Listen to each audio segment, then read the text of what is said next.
Hello, I am Angela Stevenus. On this video, we will do a guide explaining the scoring system of the Deep Dungeon Eureka Orthos.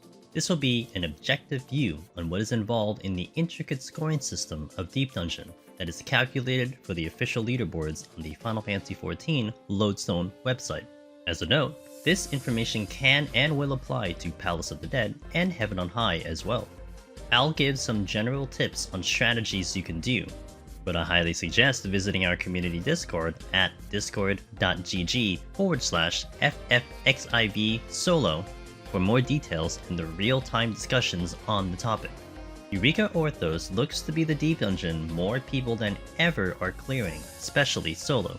The Lodestone official leaderboards are limited to the top 25 for each solo class and each data center, and for many jobs that top 25 is already filled with clears. For some, like myself, getting on said leaderboard is a great challenge and a bit of proof to the world you did the thing. Thus, it can get pretty competitive. Many from the Deep Dungeon community know how to approach scoring, and I hope to share this info to those who do not know how it works. A large part of this info is thanks to AlphaShoot for dissecting the scoring system years ago, and for my buddy Finh Bezahl for showcasing to the world how to get high scores on his channels. Objectively, or rather, the criteria that determines how points are calculated is roughly the following. Kills are roughly 200-ish points. Map reveal is 2500 points. Opening chests are 100 points. Stepping on traps are minus 200 points. Special enemies like mimics, Korrigans, and dreadbeasts are 700 points per kill. Enchantments, or buffs and debuffs, are 500 points for each icon present. Speedruns, or rather completing a set in under 30 minutes, is 15,000 points. Deaths are minus 5,000 points. Let's go over each section. Kills are the most obvious point gains, as it's the one criteria the game keeps track and showcases. Simply put, rack up more kills, get more points. Revealing the map on each floor, as in go to every room available, nets you 2,500 points. Missing just one tile means you miss out on those points. There is no partial gain or anything, either you do or you don't. Opening chests will net you 100 points. To specify, you need to actually collect the item or power up to earn the points. Using a Proto-Mander is not where you get the point gain. What you'll see runners do often is using a Proto-Mander if they get the extra, even if it serves no obvious benefit, just to pick it up to restock. That is a point gain. Stepping on traps will lose you 200 points. However, there is a bit of strategy here. For instance, utilizing a landmine to help kill a large group of enemies could be more beneficial and faster than killing them normally. Also, although stepping on a luring trap would lose you 200 points, the 3 enemies it spawns would net you more points for each kill. Therefore, luring traps are actually a point gain. Special enemies like mimics, Korrigans, and dreadbeasts will yield you bonus points per kill.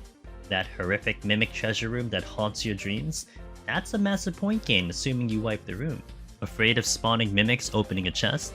Not for scoring, because you want as many of those as you can get.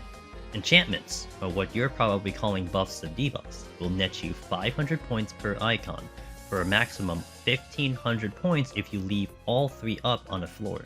It doesn't matter if it's positive or negative, as long as you exit the floor with the icons on, you get those points. This makes Serenities an interesting decision, because under most circumstances, using a Serenity to erase a bad floor debuff means you are missing out on a lot of points.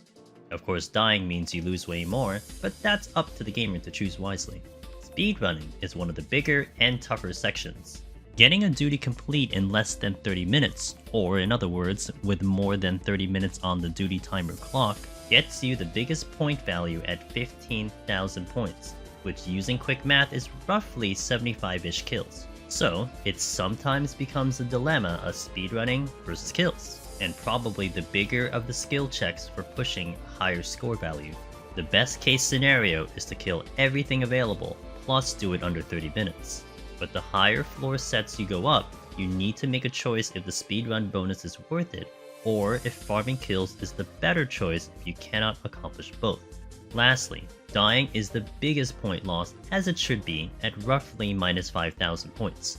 Pushing your limits would be the biggest challenge for getting those high scores, but sometimes you push too far.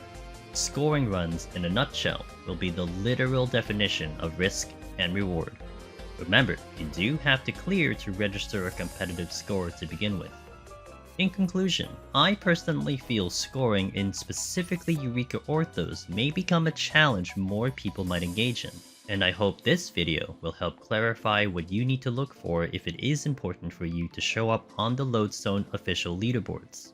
With so many clears already recorded at the time of this video, this may be the natural progression of this content, and competition is more fun when everyone is equipped with the same knowledge across the board.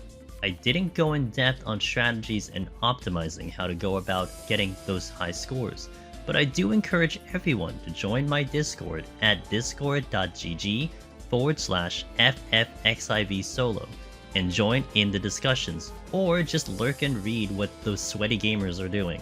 The score runners are sharing their scoring strategies and experiences, and it's getting busier by the day. One last note, I'm not too much into getting super high scores myself, but as mentioned before, it is important for me to be on the leaderboards. If you want to see points of views from me getting high scores on YouTube and live on Twitch, then kick me off the leaderboard and force my hand. Yes, that is a challenge.